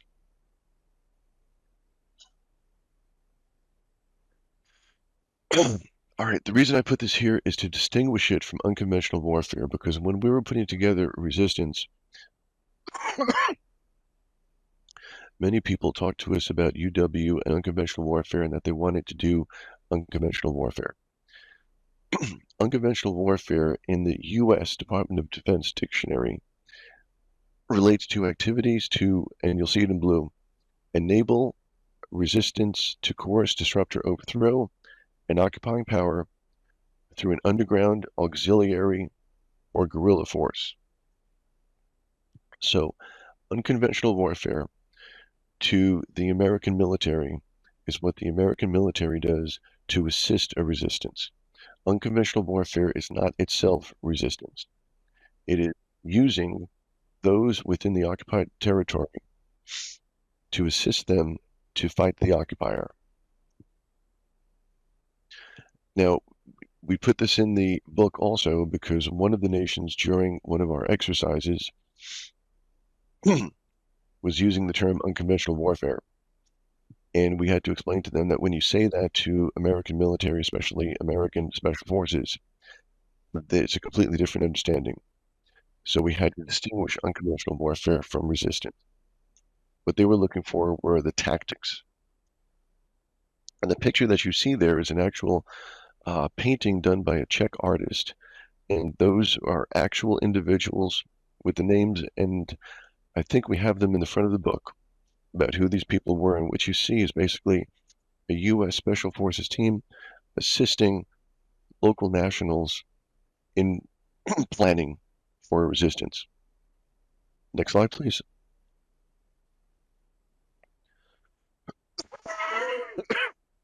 I'm sorry. All right, audience and effects. One of the reasons you also have a resistance is to maintain the morale and resilience of the domestic population. If the people understand that there are people around them fighting for them who are fighting against the occupier, they can maintain their sense of national identity, sense of morale, and be resilient themselves. Resistance is also for the benefit of external partners. So I'll use the U.S. as an example. The U.S. is willing to assist people if the American public understands that those people are also willing to assist themselves.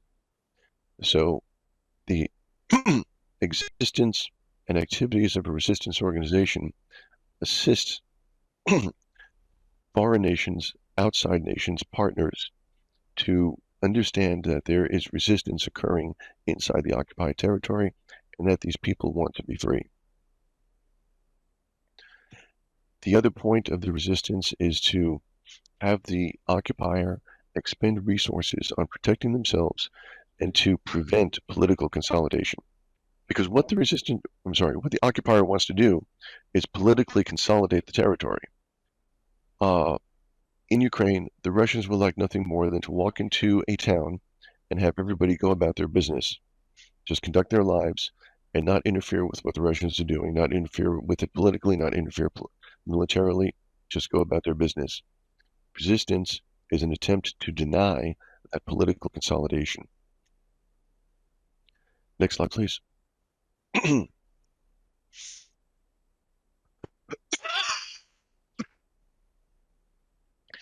All right, over here, these are also terms borrowed from U.S. military doctrine: guerrilla, underground, auxiliary. Those three components are the major components of a resistance organization. The guerrilla force, these are not fighters in the woods or in the jungles, because today with our technology, that's not truly possible. So look at the guerrilla force as the kinetic actors, the people who are willing to engage in kinetic or violent activity against the occupier. The underground is mostly the spinal cord or brains of the organization, the internal hierarchy that runs the organization. The auxiliary, excuse me, are full-time and sometimes part-time supporters, and they can be called on to do, excuse me, they can be called on to do certain activities at certain points in time. I'll give you an example. In an occupied territory, there may be resistance, such as in Ukraine, and the resistance fighter might get hurt. There's no medical services for him, but they know a doctor who's friendly and is willing to assist. That doctor's contacted, he goes there, he renders the medical attention necessary, and then he goes back to work. You can consider him an auxiliary member of the resistance. He may be asked to do this just once or twice. He may do it once and then ask not to be contacted again because it's too dangerous. Now, what you'll notice on the outside is population resilience. Without popular resilience, the resistance cannot survive. I'll go back to the Forest Brothers. The Forest Brothers, by 1953, also lost much support from their neighbors, because the Forest Brothers at that point, by about 1951 or so, were not supported and had to do things such as steal and commit robberies to sustain themselves. And they became a nuisance to the local population. So because they became a nuisance to the population, they became a problem for the local population. That is the point close to when the population began losing resilience. However, as I noted, the Baltics each maintained their national identity for decades, and the Lithuanians were the first ones to declare independence in 1991. So even though they lost the will to conduct kinetic activities and to physically or violently fight, they did not lose their sense of national identity, and they were always resisting to some degree, whether it was passively or peacefully. Next slide, please. All right, this graphic, the top double arrow refers to the population, and it is not actually equally dispersed. So what I have is collaboration, accommodation, and resistance. Those are the three population behaviors under occupation. Historically, over 90% of the people will be accommodationists. They will simply want to get to their jobs, earn money, conduct their lives, go home to their families, protect their families, and continue with their lives as well as possible. And like I said, historically, that's well over 90%. Your collaborationists, very few. Those are the people who seek to leverage the occupier to gain personal advantage, sometimes against their fellow citizens. But those people are very few in number. Resistance.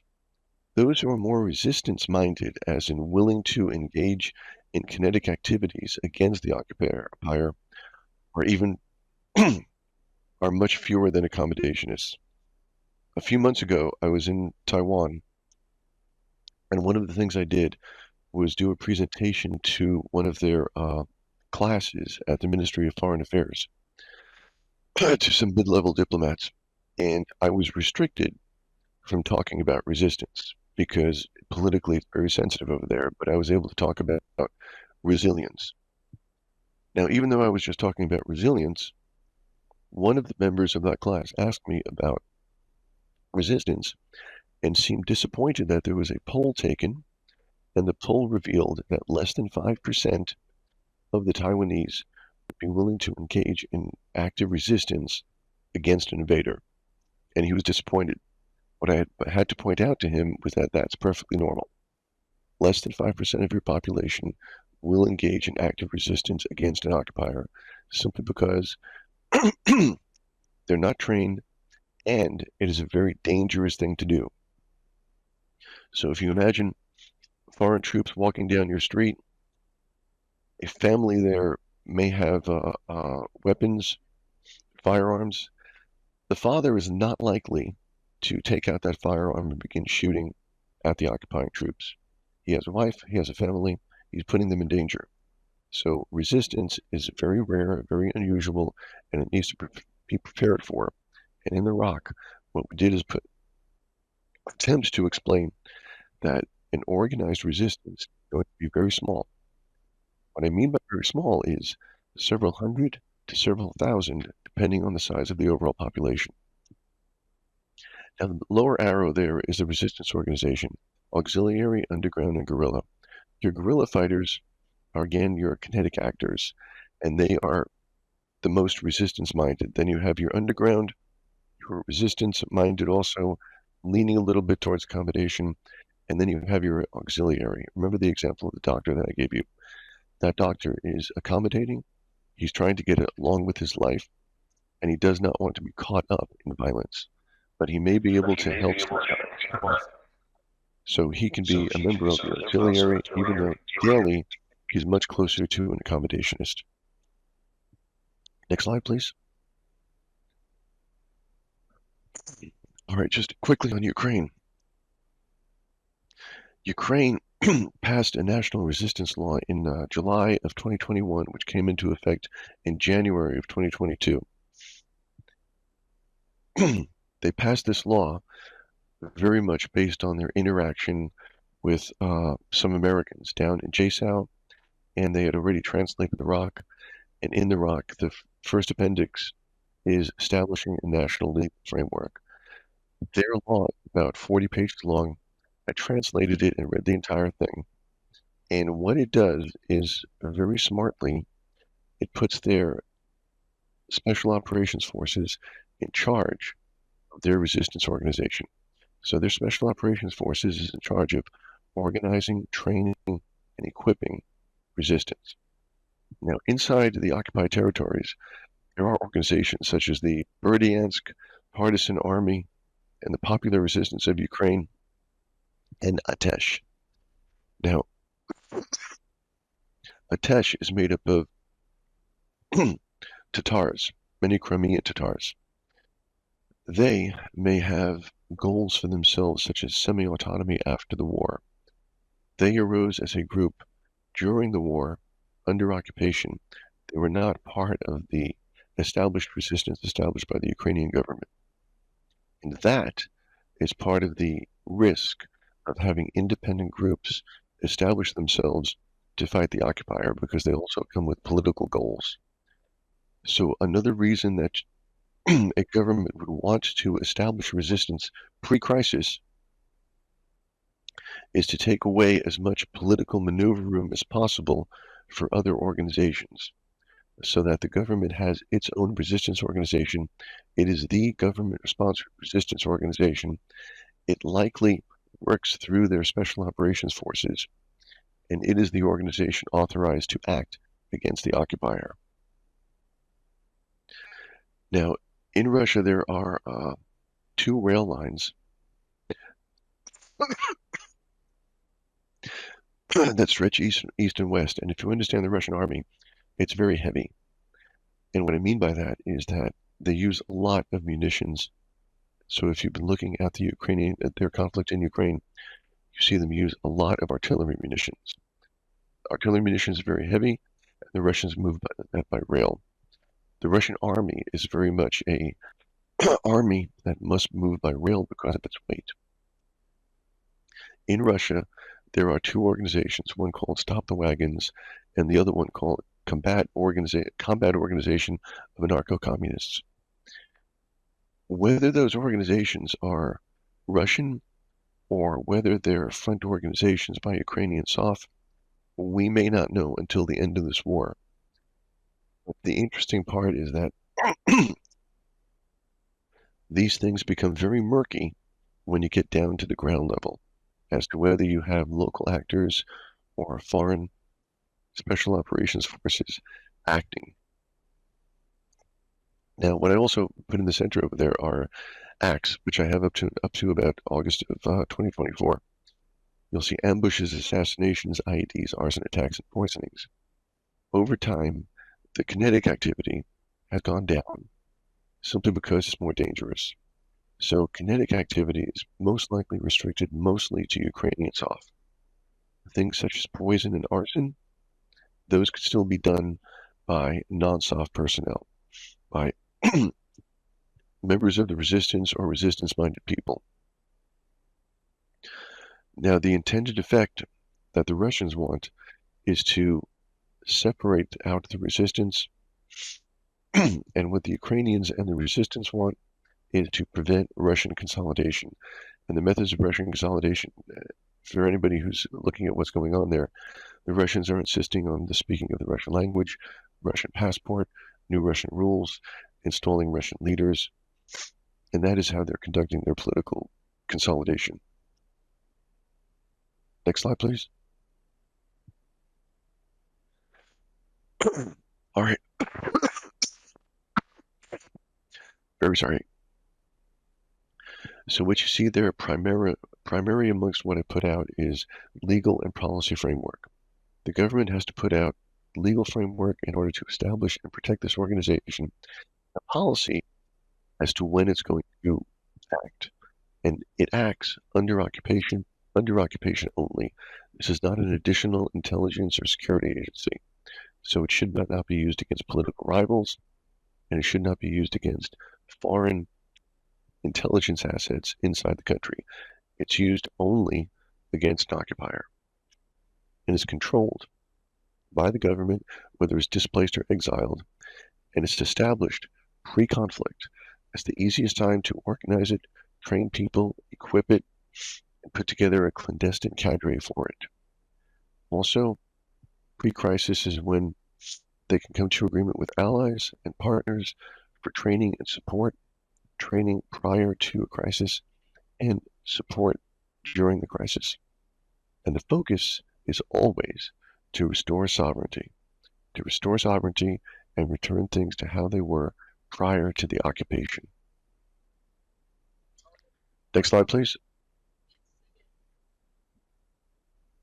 All right, now this is a quote from Sun Tzu, and the reason I have this is that, as I mentioned several times, the objective of the occupier is political consolidation. They want nothing more than the regular citizens to go about their business and not interfere. What resistance does is it does its best to deny this political consolidation to the enemy. That's my last slide. Thank you for your attention. Also have many thanks, and we are very sorry to experience that you are suffering from that tremendous allergy.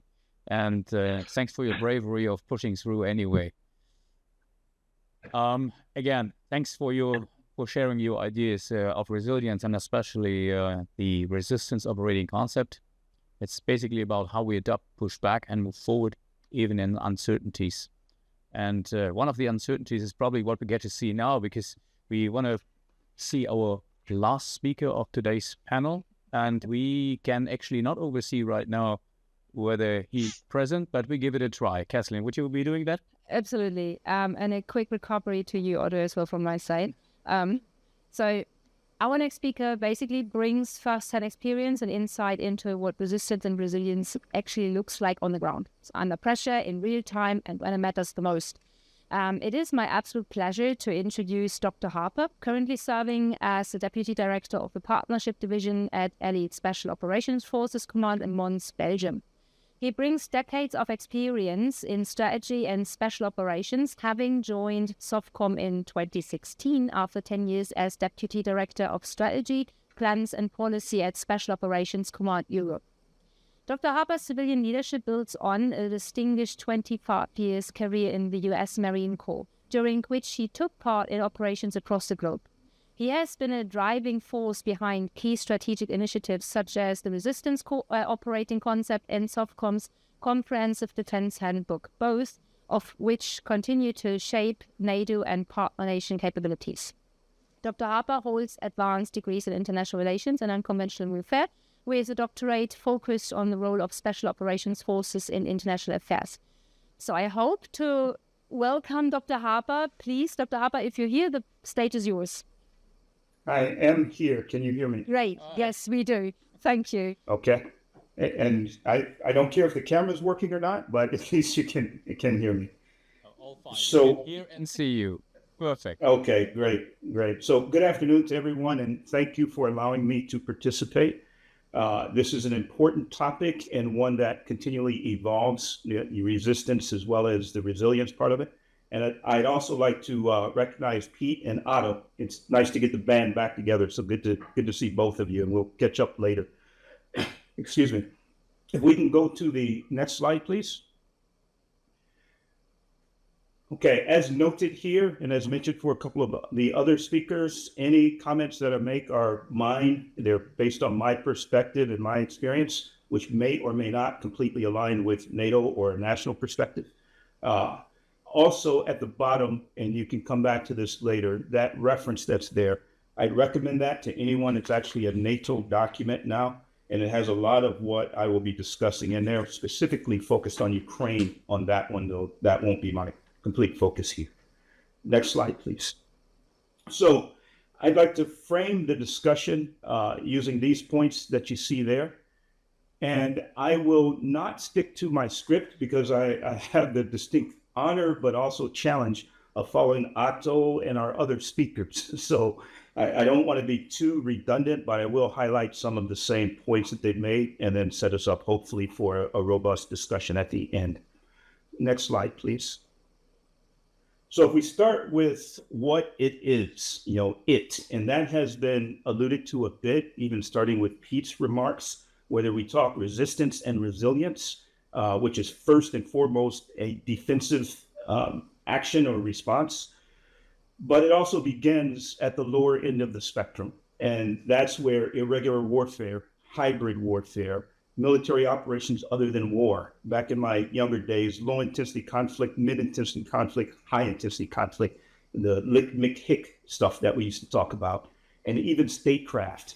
It all blends together to kind of confuse what it is that we're defending against. Next slide, please. So as we talk about soft in that environment, which is often referred to as the gray zone, and we'll get to the resistance part of it in a moment, why the soft get involved in it, and particularly the soft of NATO. And what we see there as the points on those slides are what the nations and the alliance agree that soft is and how it's employed. And that brings us into that gray zone space that eventually erupts into a resistance if a resistance is employed. Next slide, please. So I still haven't answered the question of what it is, but I think part of the answer lies in how we got involved in whatever it is. And the previous speakers, and Otto in particular, have alluded to it. And Otto mentioned the resistance operating concept. The effort started back in 2013, actually, before the initial invasion of Ukraine, the Russian February 2014 invasion. And really the concept or the idea that led to the ROC began in August of 2008 when the Russians went through the Roby Tunnel into Georgia. And across the soft enterprise, and particularly the transatlantic soft community, NATO and our partners within that space, began to discuss options for either supporting Georgia if the political decision were made to do so, or being prepared if the Russians did not stop in Georgia. And part of that conversation automatically went toward resistance, a whole of society defense. And what we realized during those conversations was we were not interoperable. We were not capable, even at the tactical level, of operating together in a resistance environment or even unconventional warfare, as Otto previously defined it.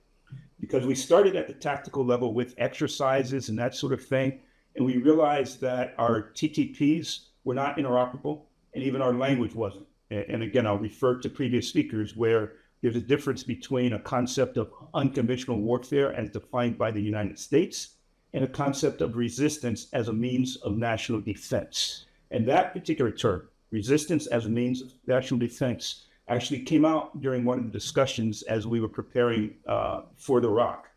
And it was actually an Estonian colleague who had pointed out to an American who had kept using the term unconventional warfare.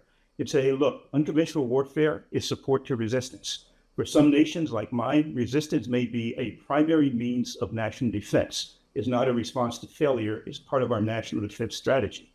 And that caused a paradigm shift, a very healthy one, to broaden the aperture as we were looking at resistance and what it was. So the point of that is we lacked interoperability, but the primary interoperability that we lacked was intellectual interoperability. So as this has evolved over time, we're now using the same language, the same concepts, hopefully not becoming an echo chamber. Hopefully it's still evolving. And we had the graces of Otto joining in and being able to make sense of all the work that had been done and consolidate it into a coherent document, which is now the resistance operating concept. Next slide, please. Okay, that definition has been spoken about quite a bit, and that's the one that the community agreed upon, and that's captured in the ROC. Those same points that have been emphasized are underlined there, and it wasn't rehearsed. But the real takeaway from this, now we get into a NATO perspective. Resistance is a right of a citizen to help defend their nation. And it is an inalienable right. The right to self-defense, every human being accepts that they have the right to defend themselves. Collectively, nations have the right to defend their nations. Therefore, the members of that society have the right to participate in that resistance. And as was also pointed out, it's extremely important for that resistance to be organized and overseen by the government, so you don't end up with fractional efforts that will be counterproductive to each other. So to bring together all those different elements and layers of society, a term that we use, we've talked a lot about the ROC. There's also the resistance or the Comprehensive Defense Handbook, which I'll talk about a bit more in a moment. But within the Comprehensive Defense Handbook, there's a concept that's introduced of the 2% and the 98%. If we take nothing else away from this discussion, I'd recommend paying attention to this particular part. Conceptually, in any nation, 2% of the society has an obligation to support that nation if it were attacked. Those are the people that wear a uniform or sign a contract or are part of the government, like me. Raise your hand and you take an oath, and you are obligated to do something, and often prescribed something to do to defend the nation. The other 98% is the average citizen that has no true obligation to do anything. They are supposed to be protected. The objective of resistance, or call it comprehensive defense, or call it total defense, is to enable and encourage as much of that 98% as possible to participate in the defense of the nation, whether as part of the auxiliary that's been described, the guerrilla force, or the underground, but to participate in an organized resistance in defense of their nation. 2% and the 98%. Of that 98%, you may be only able to get a single digit amount, 3 or 4. Whatever it is, it's going to greatly increase the nation's capability to defend itself. On the resilience part, where resilience comes in on this is starting with individual resilience. And this gets to the Comprehensive Defense Handbook that that SOFCOM, former NSHQ, has. If you start with individual resilience, what does that mean? It's the ability to respond and take care of yourself, whether dealing with a natural, man-made, or accidental incident. And we actually took that or borrowed that from our UK colleagues and the way that they approach the resilience as was described earlier. So if you can take care of yourself, you're at least not a burden on that 2%. And then you continue on the spectrum to somehow contributing. Then you're starting to get the 98% to actively participate. And again, you go across the risk scale that an individual has to calculate. At the extreme end of the risk, they're part of the guerrilla force and actually engaging in kinetic activity. On the other end of the scale, they may be pumping gas on the vehicles as they come by. So 2%, 98%, how much can you get out of the 98%? Next slide, please. So comprehensive defense, I've described much of it: natural, accidental, or malicious activity. So malicious, getting into something that's perpetrated upon the nation by a specific adversary, an adversarial nation generally. And it talks about deterrence, etc. I won't elaborate too much on that, but what I will get at is up there where you see Article 3, Article 5. As we were working in the resistance space through multinational efforts, not under NATO, the ROC and that sort of thing did not start as a NATO effort. It was a multinational effort. We then looked at each other and said, okay, we're all allies, but there's no place for this in the alliance. And Operation Gladio was already mentioned. There was a bit of reticence by the alliance to even have a discussion on resistance, as was described with Taiwan, being the case right now. Because resistance was looked upon, number one, as a response to failure. You had to fail before you could resist, so you have to admit that you may fail. You go back to that Estonian comment that I mentioned, it is not a response to failure if it's a means of national defense and is premeditated and it's built into the national defense plans. So we were able to displace that misperception over time. The other one, though, is that historically, and I would challenge anyone to prove this wrong, just about any resistance that you can cite from history was either politicized or criminalized ultimately. And that's the French resistance, that's the Swiss resistance that was mentioned earlier, that's Operation Gladio, etc. So there has to be a mechanism within that resistance structure to make sure that it's not politicized or criminalized. And that's extremely important and sometimes missed. Part of the reason that it's missed is because we don't tend to study the failures of resistance. Resistance tends to be pretty glamorous, especially the guerrilla part of it. It's very patriotic. It strikes at the heart of the nation when you talk about the resistance, the members of the resistance from any nation. So it's difficult to talk about the failures. There's a great book that's relatively recent called Dutch Courage. And it talks about the failures in the Second World War of the Dutch resistance. And it gets into failures of the OSS. And there's some US DNA in there, some UK DNA, some Dutch DNA. So it's not like the Dutch by themselves failed. But during a 2-year period, using the techniques that were used back during the Second World War, Dutch fighters were reinserted into the Netherlands to support the underground and the resistance movement in the Netherlands. Of the 54 that were inserted, all 54 were captured. 52 of them were killed. And very unsuccessful operation. All supplies were intercepted.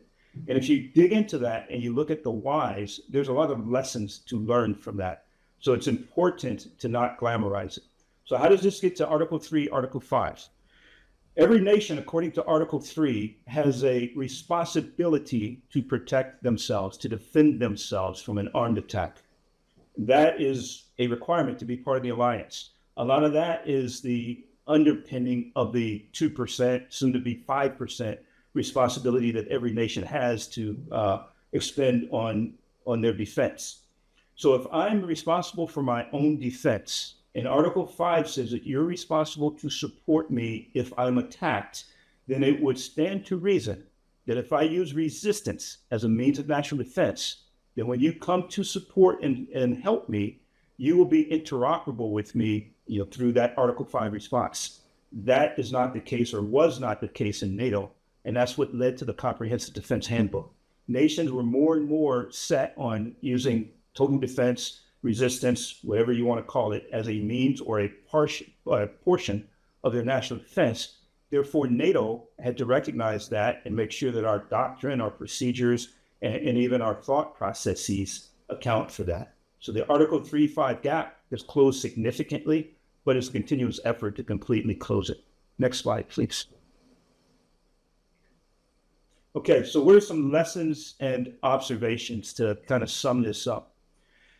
Resistance is a critical component of national defense. It has to be simplified. Again, this is my perspective and my experience. And you almost have to talk through a cipher, being completely honest and transparent, but speaking in terms that everyone can understand, because it's a whole of society defense. And when you step into the Rada in Kyiv, and you're speaking to the members of the Rada versus speaking to other uniformed warfighters, your language has to be different. So it's a whole of society defense, not something that's super spooky and super sexy. And we have to learn from the past, as we talked about earlier, the failures of the past, importantly, and we have to make sure that we're interoperable, not only on the TTP level, but intellectually interoperable. Brings me back to another point on the ROC. Part of the reason, or the large part of the reason we went for it with Iraq was because we could not share TTPs. We could not share the ways, our approaches. So we decided if we undertake an unclassified effort, academically based, then we can build that back into the traditional doctrine and that sort of thing. So it's important not to get wedded to different terminology and that sort of thing. Laws and policies, Otto already spoke about. I was fortunate to be directly involved in Law 5557, which was that law signed on 29 July of 2021, the Ukrainian law on resistance, resilience, and comprehensive defense. And that law went into effect 1 January. Last week, I was sitting here at this table with a member of Ukraine, working on updating that law because there's lessons that have been learned and it needs to be updated, which goes back to the point of the laws are important. They're important especially to protect the members of society that participate so that they are not treated as combatants after the war. They have a legal status, but there's a lot of other things that are important about it as well. The individual resilience piece. Not only the individual resilience, as we spoke about earlier, to make sure that the 98% can at least not inhibit the effort if they can't contribute to the effort, but also individual resilience that we had never considered before. And I work with Ukraine quite a bit. I mean, all day, every day for the most part. And one thing we had not considered was the individual resilience as it affects the families. We tend to think from a Western mindset and from just about everybody's mindset that's been a war, especially with all the things that we've done through Iraq and Afghanistan over the years. We think in terms of sending the warfighter off to war, making sure the families are taken care of back home, and then take care of the warfighter when the warfighter gets back, or take care of the families if the warfighter does not get back. Individual resilience in a resistance environment means the families are exposed to many of those same risks as the warfighter. If we think about the drone attacks that are going on in Ukraine every single day, that's women and children and husbands and wives and everybody else that's also involved in that. So when you talk about auxiliary, one of the things we've learned is the auxiliary extends far beyond the nation. A resistance must have external support is a principle of resistance, but the external support also includes things like support for family members and things that we had not contemplated before this current phase of the war between Russia and Ukraine. So those are some lessons that we take away from that. I'll end here by sharing another term that those that have been working in this realm are very familiar with, and that's indigestible. And that's a term that came out very early when we started on the resistance effort. And it's something that helps conceptualize what the objective of resistance is. Otto hit on it from a Sun Tzu perspective of interrupting or denying the strategic objective of the enemy. But if you think of it, I'll go back to an Estonian proverb and I'll paraphrase it. A wolf has an opportunity to eat either a sheep or a hedgehog, say a porcupine, if I think in American terminology. Which one does he choose? Naturally, he chooses the sheep.